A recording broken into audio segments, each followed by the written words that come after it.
시편 113편 7절 8절 말씀 읽겠습니다.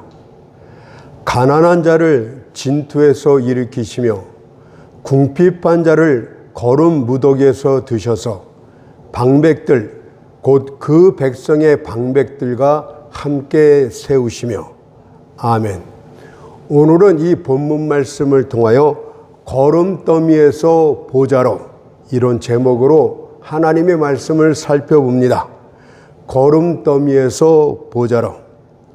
본문에서 가난한 자를 진투에서 일으키시고 궁핍한 자를 거름 무더기에서 드시며 란 표현은 하나님의 섭리의 역사를 나타낸 것입니다.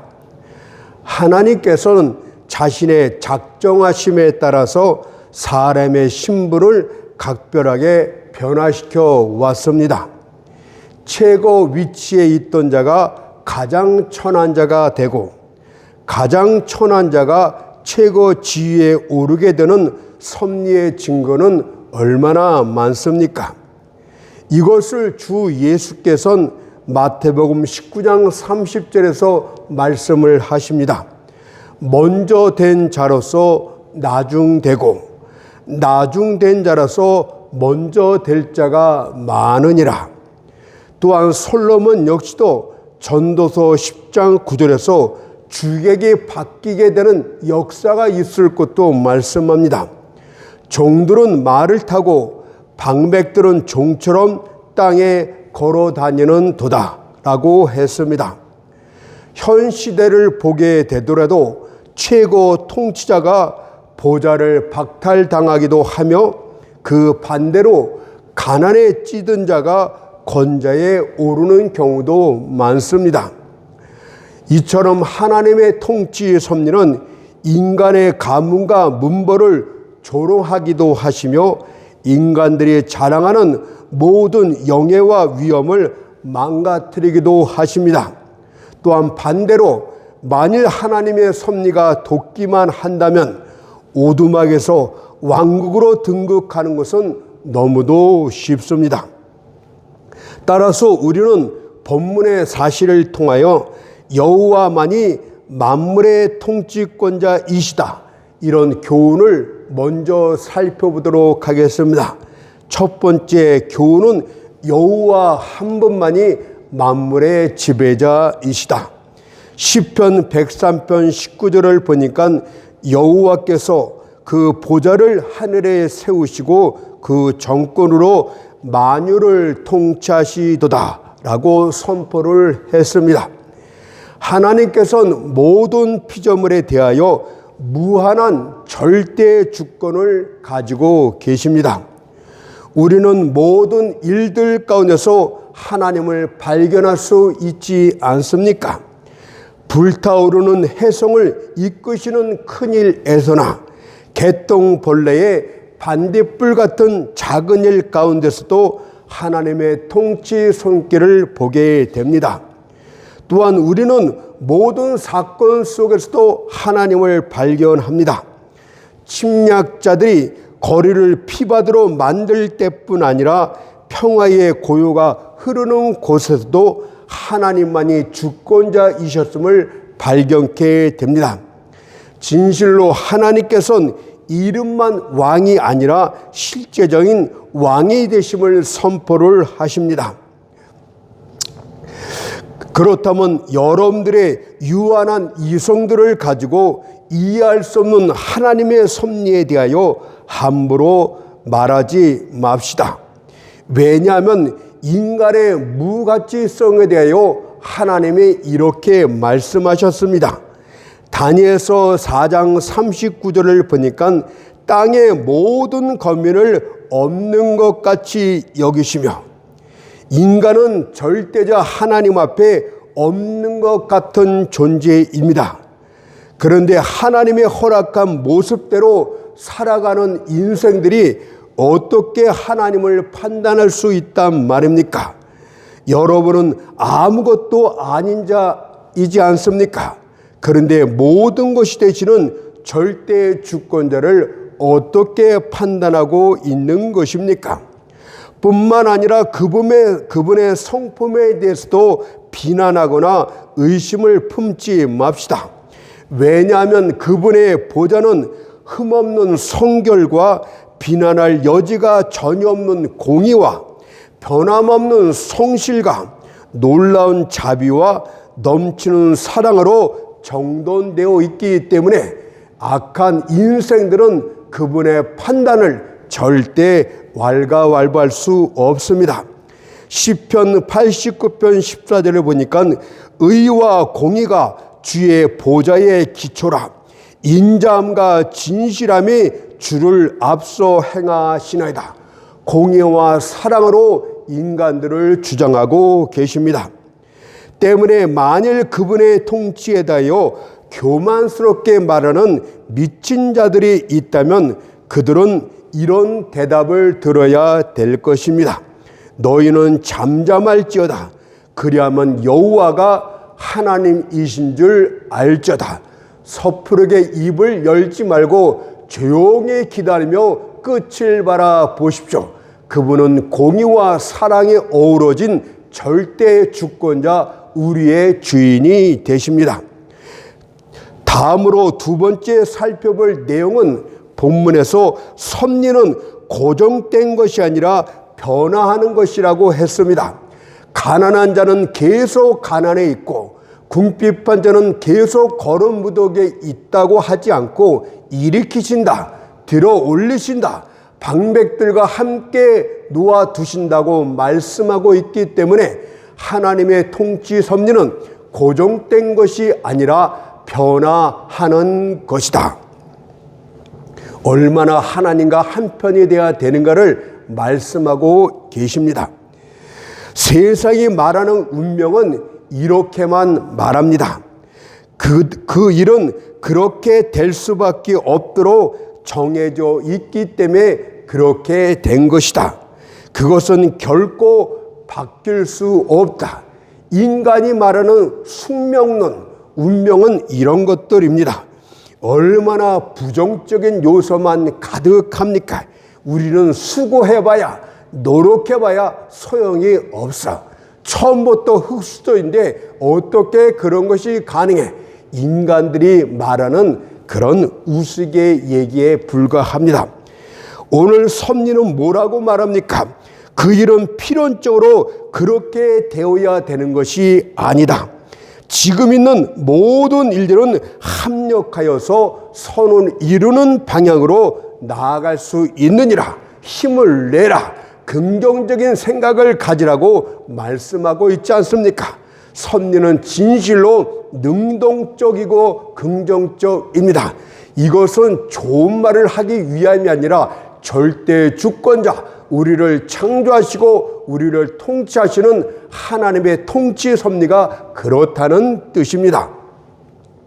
따라서 하나님의 백성들은 자신의 힘든 노력과 하나님의 도우심의 간구를 통해서 모든 것들에 협력하여 선을 이루어 나갈 수 있다는 것을 믿고 살아가야 됩니다. 심지어 하나님이 돕기만 하신다면 지금의 고난까지도 유익함으로 바뀔 수 있다는 것을 여러분은 기대할 수 있어야 됩니다.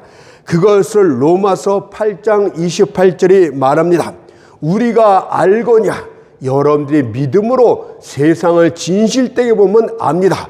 우리가 알거니와 하나님을 사랑하는 자, 하나님을 대적하는 자들에게 섭리의 선한 손길이 있는 것이 아니에요.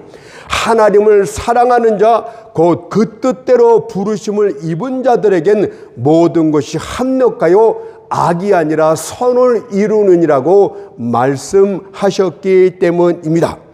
그러므로 하나님이 없다고 말하는 자들은, 하나님을 거역하는 자들에겐 선한 섭리는 없고 무시무시한 끔찍한 운명만 있을 따름입니다.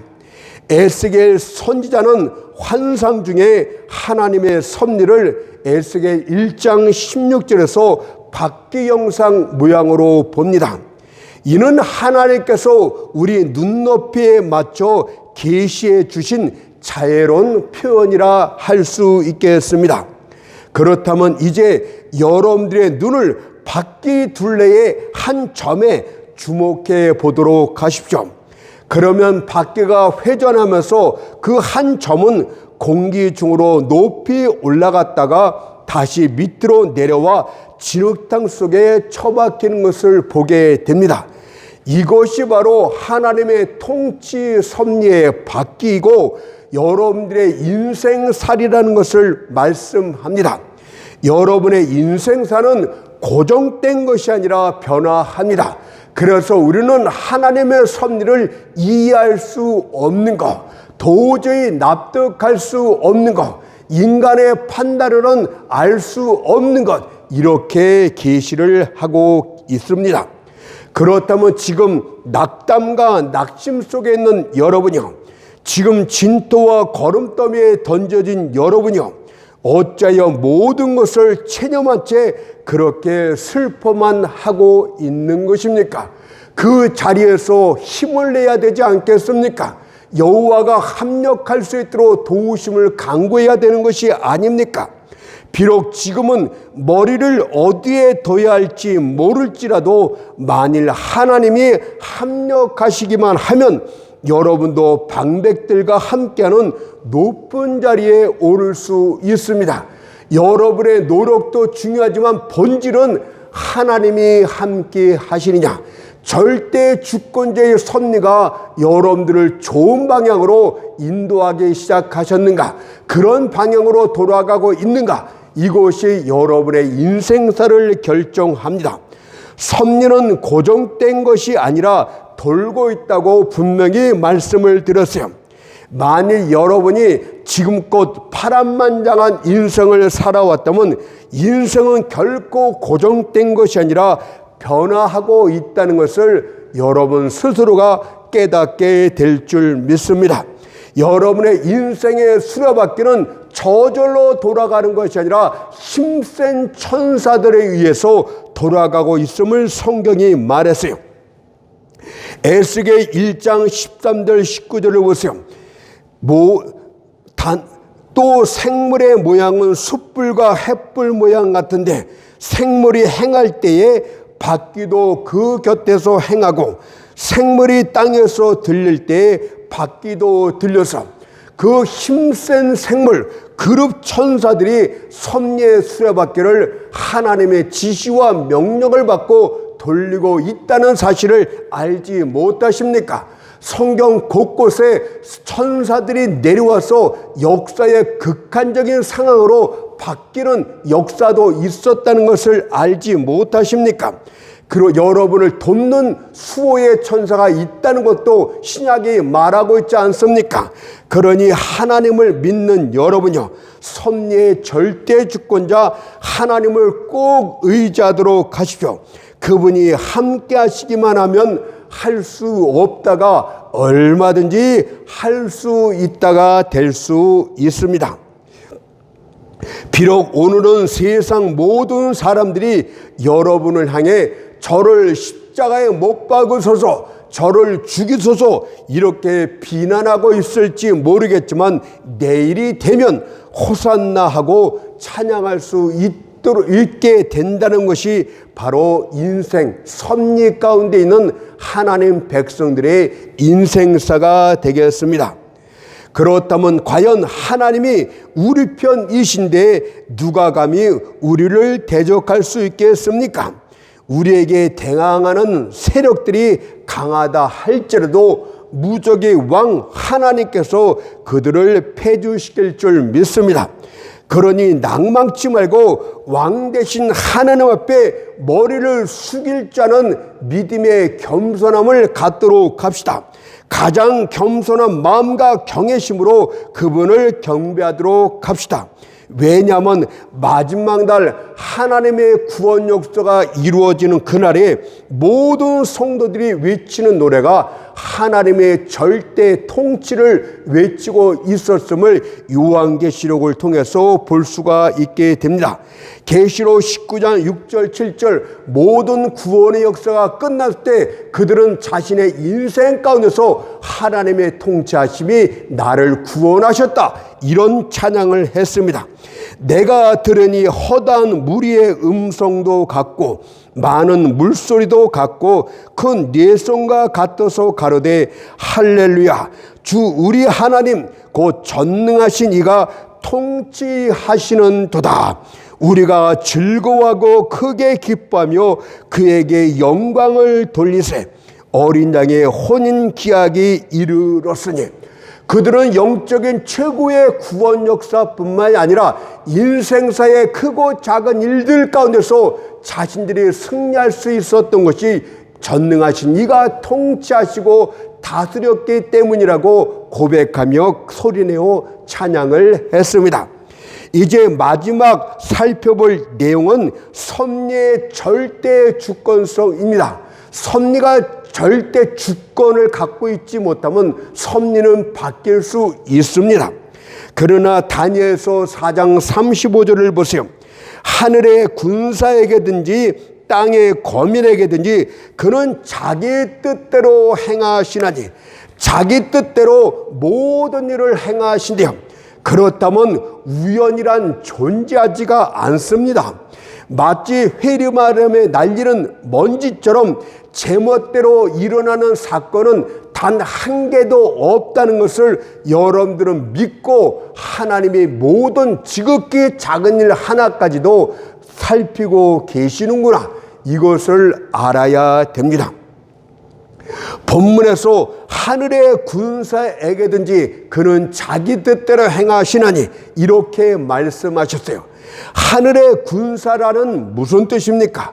하늘에 있는 모든 천사들뿐만이 아니라 한때는 하늘의 천사들 가운데 속해 있었지만 범죄함으로 하늘에서 쫓겨난 타락한 천사들까지도 하나님의 통치 아래 하나님이 자기 뜻대로 부리신다, 이렇게 말씀을 합니다. 타락한 천사장 사단이 욥을 고난 중에 던지기 전에 했던 내용들을 잘 봅시다. 사단은 자기 마음대로 욥을 고난으로 쳤던 것이 아닙니다. 하나님의 허락하여서만 할 수 있었고 하나님의 허락한 범위에서만 사단이 난리를 칠 수 있었다는 것을 욥기서 1장 12절을 통해서 보게 됩니다. 여호와께서 사단에게 이르시되 내가 그의 소유물을 다 내 손에 붙이노라. 오직 그의 몸에는 네 손을 대지 말지니라. 사단이 곧 여호와 앞에서 물러가니라. 사단은 제멋대로 하는 것이 아니라 하나님이 허락한 범위, 하나님이 허락하지 않은 범위를 철저하게 지켜 있고 지금도 하나님의 명령에 순종하고 있고 복종하에 있다는 것을 기억합시다. 사단 휘하에 있는 귀신들의 역사였지 마찬가지 아닙니까? 예수께서 무덤가에 거하는 자 속에 있는 귀신들을 쫓아내실 때 귀신들이 주님께 이런 허락을 간절히 요구합니다. 마태복음 8장 31절 32절을 보니까 귀신들이 예수께 간구하여 가로되 만일 우리를 쫓아내실진데 돼지떼에 들여보내소서 한데 저희들로 가라 하시니 귀신들이 나와서 돼지에게로 들어가는지라. 온 때가 비탈로 내리다라 바다에 들어가서 물에서 몰사하거늘. 여러분들 무당들을 봅시다. 젊은 사람들이 귀신이 신내림을 받아서 귀신에 잡혀서 어쩔 수 없이 그렇게 됐다고 합니다. 하나님의 백성들은 얼마나 강한 자입니까? 예수 이름으로 얼마든지 그런 신내림의 잡스러운 귀신들을 몰아낼 수 있으니 여러분들은 강한 자입니다. 그들은 운명으로 그런 것을 받아들이고 있지만 우리는 모든 것을 물리칠 수 있습니다. 또한 땅의 거민들에게도 자기 뜻대로 행하신다고 하셨습니다. 하나님의 절대 주권은 의인뿐 아니라 악인에게도 미칩니다.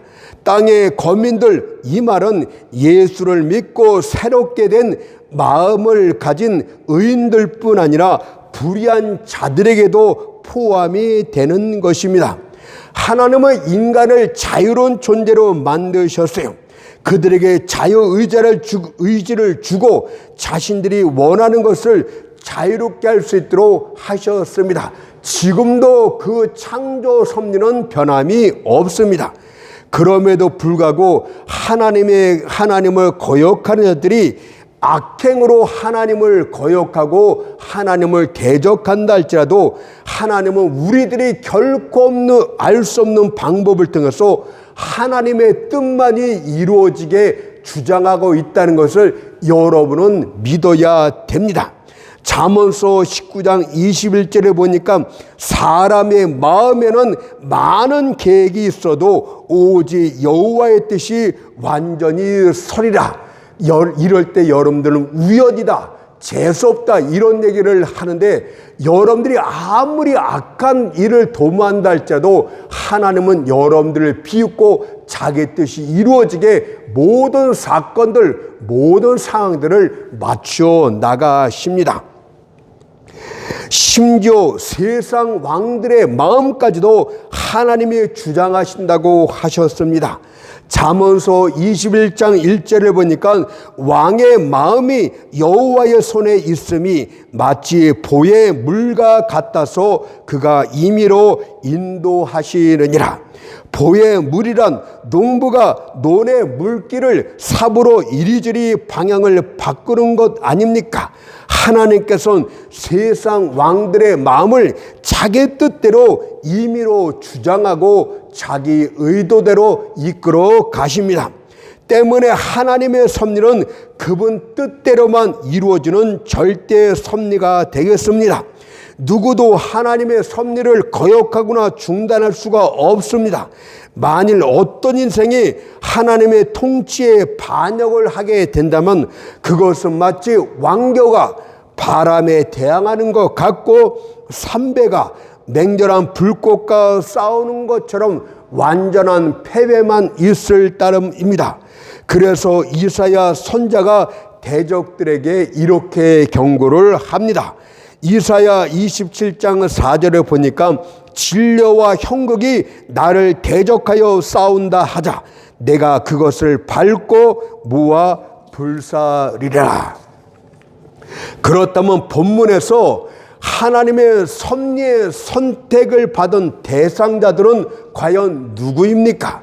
오늘 시편 113편 7절을 봅시다. 가난한 자를 진토에서 일으키시며 궁핍한 자를 무더기에서 드셔서 이렇게 기록합니다. 먼저 여기서 가난한 자들과 궁핍한 자들이 섭리의 선택적 대상이 됐다고 합니다. 이들은 단순한 노동자들이 아닙니다. 이들은 노동자보다 더 못한 자로서 아무리 수고하고 애쓴다 할지라도 지독한 가난에서 벗어나올 수 없는 자들을 지칭합니다. 하루 종일 일하고 품삯을 받았으나 그것들은 육체를 유지할 빵조차 충분히 얻지 못하는 자들입니다. 그렇다면 하나님은 이런 가난한 자들을 다 들어올리실까요? 천만의 말입니다. 시편 113편을 다 읽어보게 되면 하나님을 섬기며 하나님을 찬양하며 하나님을 경외하는 가난한 자들과 궁핍한 자들이라고 말씀하셨어요. 시편 113편 2절을 봐도 이제부터 영원까지 여호와를 찬송할지로다고 말씀하고 있듯이 여호와를 송축하고 여호와를 경외하는 가난하고 궁핍한 자들에 향하여 하나님의 섭리가 움직입니다. 예수님께서는 이런 자들을 산상수훈에선 백합화의 비유를 하십니다. 마태복음 6장 29절을 보니까 그러나 내가 너희에게 말하노니 솔로몬의 모든 영광으로도 입은 것이 이 꽃 하나만 갖지 못하였니라. 들판에 있는 백합화를 아름답게 입히시는 하나님의 모습, 돌보시는 하나님의 섭리를 봅니다. 이들은 진토 가운데 있는 자요 거름 무더기에 던져진 자라고 했습니다. 진토와 거름 무더기는 가장 하찮고 낮은 경물의 장소가 아니겠습니까? 어떤 물건을 오래 써서 더 이상 쓸 수 없게 되었을 때 여러분은 그것을 버리게 됩니다. 고물로도 팔 수 없게 되었기 때문에 쓰레기로 처리되어 거름더미 위에 버리는 것입니다. 여러분들의 상황이 바로 그런 자들 중에서도 하나님을 경외하고 찬양하는 자들, 이런 자들을 섭리가 이제 높이시겠다고, 거름더미에서 보좌로 올리시겠다고 작정하셨다고 합니다. 한때는 귀하게 쓰임을 받았지만 이제는 스스로 생각하기에도 패물이요 찌꺼기요 쓸모없는 자라고 생각하는 자들을 지칭합니다. 또한 거름 무더기는 경멸의 장소 아닙니까?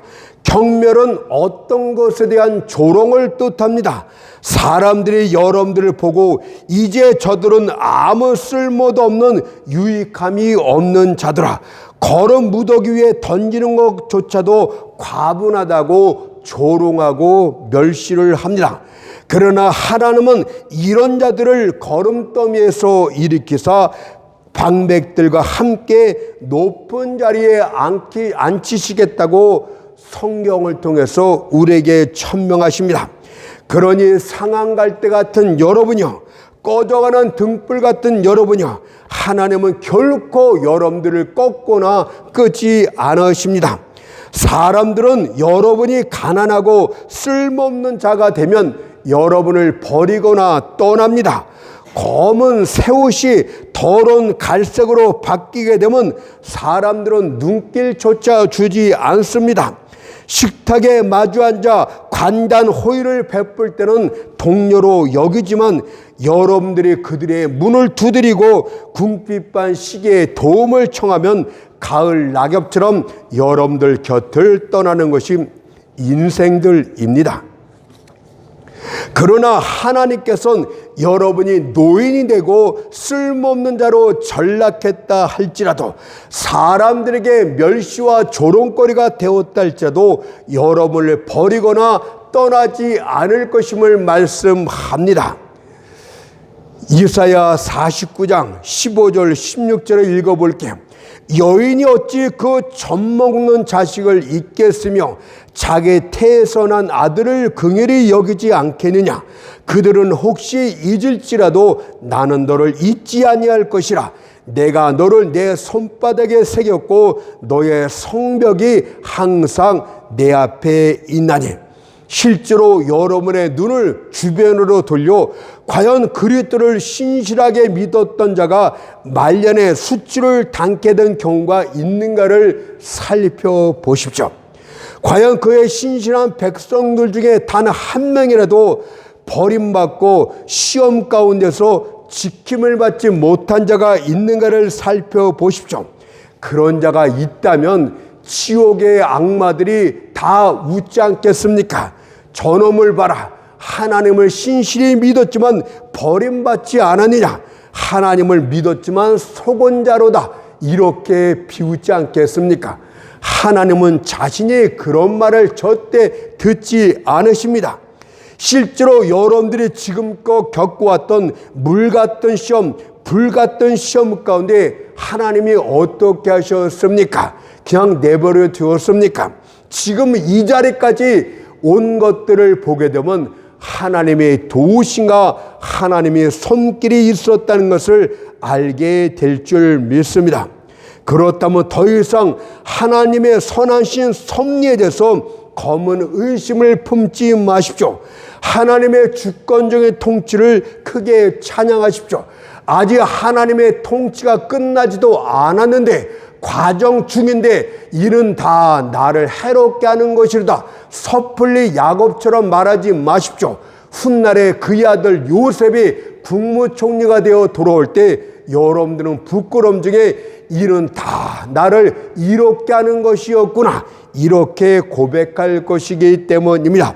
그러니 이 시간 하나님의 주권적인 통치를 크게 찬양해야 될 줄 믿습니다. 시편 97편 1절의 말씀처럼 여호와께서 통치하시나니 땅은 즐거워하며 허다한 섬은 기뻐할지어다. 그렇다면 마지막으로 하나님께서 일으키시는 방법에 대해서 살펴보도록 하겠습니다. 가난한 자들을 진토에서 일으키시며 궁핍한 자를 거름 무더기에서 일으키신다고 하셨습니다. 하나님이 여러분들이 일으키실 때 첫 번째 증거가 나타납니다. 여러분들 안에 소망의 불꽃이 일어나야 됩니다. 체념한 사람에겐 이런 역사가 없습니다. 소망이 일어났다는 것은 이미 하나님이 여러분들 밑에서 지렛대로 들어올리기 시작했다, 이런 표징이 됩니다. 마음에 소망이 생겼다는 것은 이미 하나님이 일을 시작하셨다, 이 뜻 아닙니까? 그렇다면 소망은 어떻게 일어납니까? 여러분들의 슬픈 사정을 하나님께 가져가서 기도하기 시작할 때 소망의 불꽃이 파박거리면서 일어나게 됩니다. 기도를 시작할 때 소망이 일어나게 되는 것이, 한나란 여인을 주목해 봅시다. 그녀는 자신을 사무엘상 1장 15절에서 나는 마음이 슬픈 여자라고 고백했습니다. 동방에 악한 제도가 하나 있었는데 그것은 일부 다처제였습니다. 엘가나에게는 2명의 아내가 있었고 한나는 그중 하나였고 남편의 깊은 사랑을 받고 있었습니다. 하지만 한나는 아이를 낳을 수 없었고 이로 인해 또 다른 여인 분인나의 시기심으로 한나의 아이 없음을 심히 구박하고 격동시켜 왔습니다. 분인나의 잔이라고 거만함으로 한나는 깊은 고난 가운데 빠졌습니다. 그는 온유한 여인이었습니다. 그 슬픔을 갖고서 어떻게 합니까? 성전에 올라가 슬피 울며 기도를 합니다. 여러분이 고난 가운데, 진토 가운데, 거름 무더기에 있을 때 한나처럼 그 슬픔을 갖고 하나님의 전에 올라가 기도할 수만 있다면 섭리의 수레바퀴는 여러분들을 높은 곳으로 돌게 하실 것입니다. 하나님의 백성들이요, 한나를 통해서 은밀한 슬픔과 고통이 있을 때 그것을 어디로 갖고 가야 할지를 성경을 통해서 배우도록 합시다. 자신의 마음의 슬픔을 사람들에게 쏟지 말고 사람들에게 화풀이 하려고 하지 말고 하나님 앞에 쏟도록 합시다. 한나란 여인은 마음에 괴로울 때 주님께 나아가 그 슬픔을 토로했고 해결을 받게 됩니다. 그렇다면 여러분의 고난 자체를 하나님께 나아가는 타고 가는 말이 되도록 하도록 하십시오.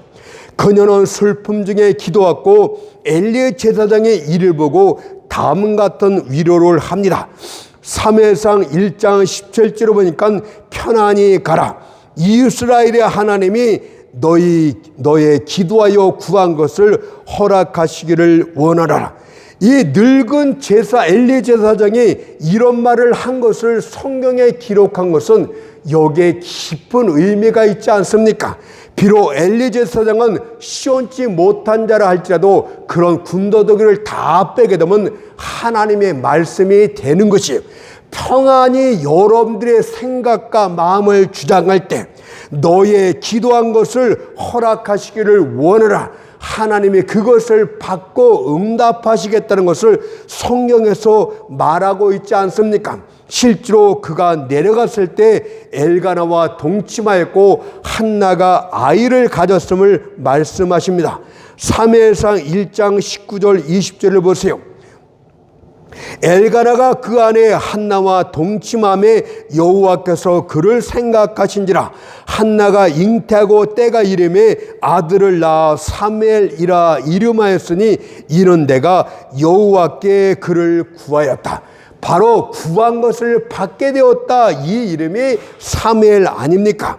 그렇다면 여러분요, 오늘 본문 말씀은 빌립보서 4장 6절에서 그대로 해석을 했습니다. 읽어볼까요? 아무것도 염려하지 말고 오직 모든 일에 기도와 간구로 너희 구할 것을 감사함으로 하나님께 아뢰라. 그리하면 모든 지각에 뛰어난 하나님의 평강이 그리스도 예수 안에서 너희 마음과 생각을 지키시라.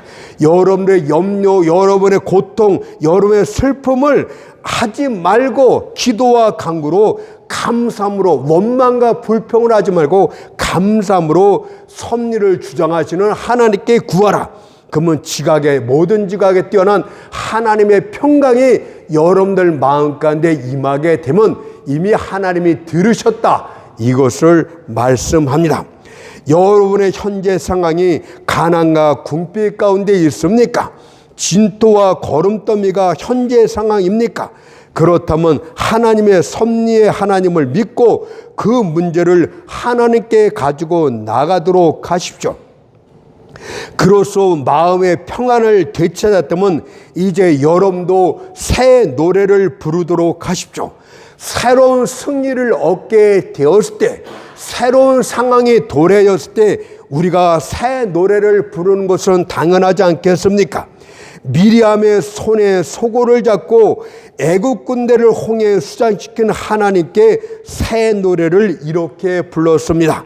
출애굽기 15장 1절과 2절을 보니까 내가 여호와를 찬송하리니 그는 높고 영화로우시며 말과 그 탄자를 바다에 던지우셨음이로다.